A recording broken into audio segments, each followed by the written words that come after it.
Bonjour à tous, dans la vidéo d'aujourd'hui je vais vous présenter une réplique fabriquée par KJ-Works pour Cybergun, donc c'est le Colt 2009 Rail Concept et je vais remercier le magasin Crapaud qui me le prête pour que je puisse faire cette vidéo. Alors pour ce qui est du packaging, une boîte en polystyrène compartimenté, quelque chose de basique mais très sécurisant, avec un couvercle. Donc dessus on a la photo de la réplique, son nom et puis pas mal d'informations là-dessus. Cybergun procède toujours de la même manière, on a toutes les caractéristiques techniques bien en évidence. Donc 446 fps pour la vitesse avec des 0,12 grammes. À la 0,20 on est à 345 fps. Pour ce qui est de la portée, 55 mètres environ. Une capacité de 33 billes. Un poids de 1185 grammes. Donc là moi j'ai vérifié, je suis à 1090 environ. Donc avec un chargeur vide de billes et vide de cartouches. Donc là je pense que c'est avec une réplique qui est prête à être utilisée. Et puis pour ce qui est de la longueur, donc on est sur 248 mm. On a également donc un système hop-up qui est réglable. Alors, une boîte sympa, sécurisante, on ne va pas s'éterniser dessus. À l'intérieur, on a la réplique. On va avoir également un chargeur, une petite boîte qui est remplie de billes. Et puis on va trouver donc deux clés Allen, une de taille moyenne et puis une très très petite. Et puis vous allez enfin avoir donc une notice. Donc c'est comme d'habitude, hein, vous avez une notice qui est rédigée en plusieurs langues. Vous avez des photos, des explications diverses et variées. C'est relativement bien fait. Vous n'avez pas de difficulté pour comprendre donc tout le fonctionnement de cette réplique. Alors déjà pour ce qui est de la description, on a une réplique qui est en grande partie fabriquée donc en métal. Pour ce qui est de la culasse, elle est complètement en métal. Pour ce qui est de la partie basse, la carcasse elle est composée donc d'ABS et de métal. Vous avez toute cette partie là qui est en métal et vous avez tout ce qui est grippe, poignée, ponté, donc tout cet élément là qui lui est fabriqué en ABS. Le contact est franchement super bon. C'est un petit peu rugueux mais c'est pas désagréable. On a une bonne prise en main. La poignée est assez épaisse. Il va falloir avoir des mains de taille moyenne. Si vous avez vraiment des petites mains, ça ne sera pas forcément adapté. Mais une fois qu'on tient la réplique en main, on a vraiment une très bonne prise en main. Ça, c'est vraiment très très agréable.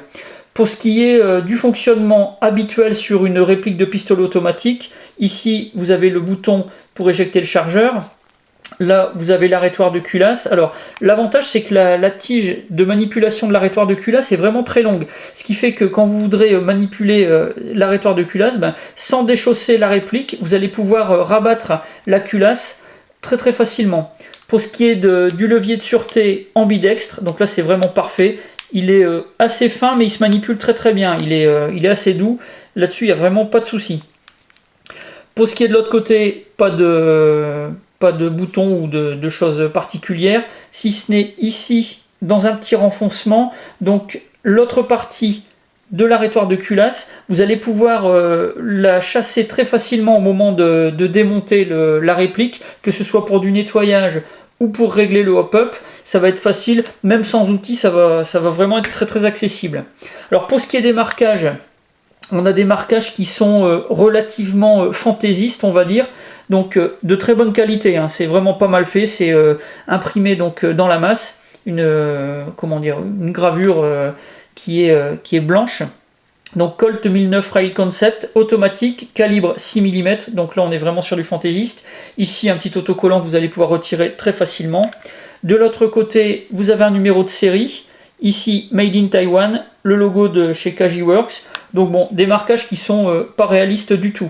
Le seul qui est réaliste, c'est ici, donc sur la chambre du canon, donc 45 ACP. Là, on est sur le calibre de l'arme d'origine. Pour ce qui est des organes de visée, franchement, quelque chose de très très bien. Alors, à l'avant, vous avez votre guidon qui est agrémenté d'une petite partie de fibre optique de couleur. Sur l'arrière, vous en avez deux. Donc c'est un peu translucide avec une couleur verte. Pour prendre la visée, c'est sincèrement très très agréable, très instinctif. Donc ça, c'est vraiment parfait.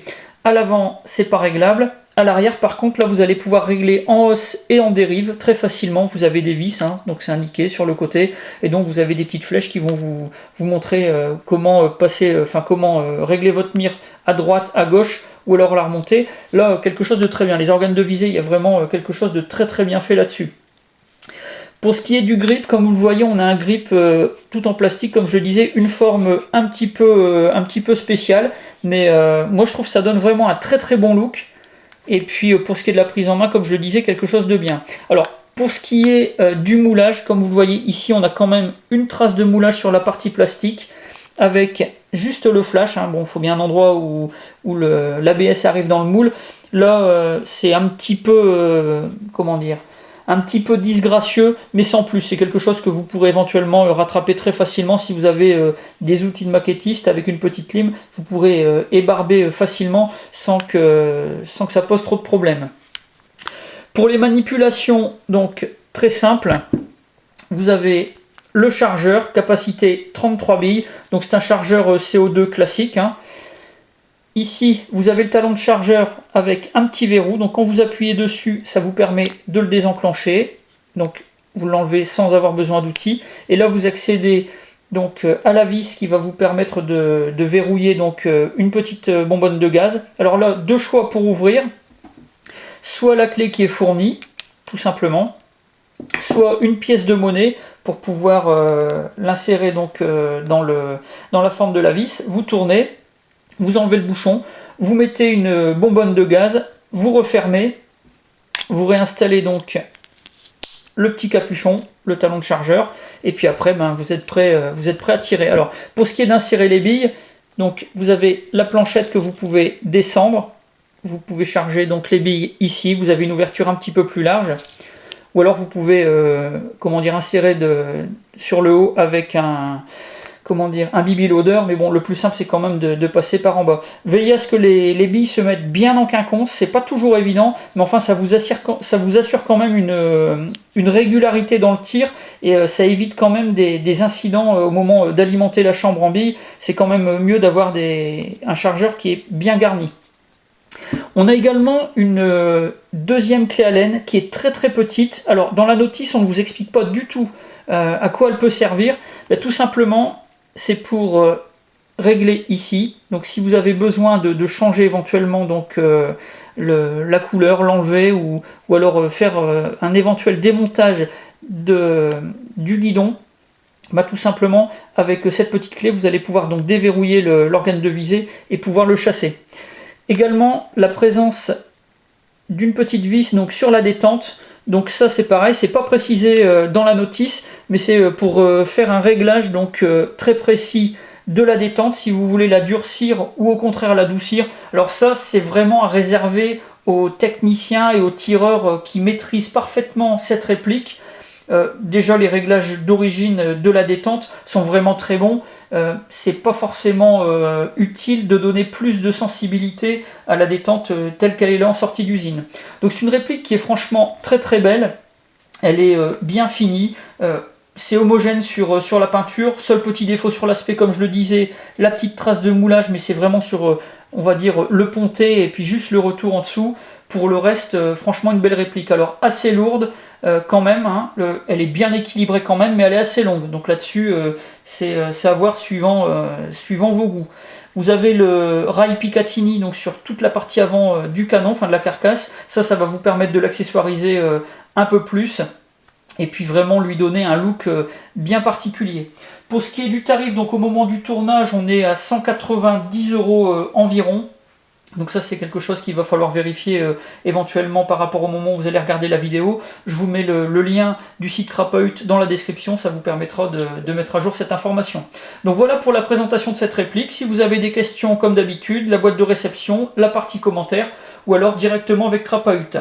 J'en ai terminé avec ce Colt, enfin cette réplique de Colt, et je vous dis à bientôt pour d'autres vidéos.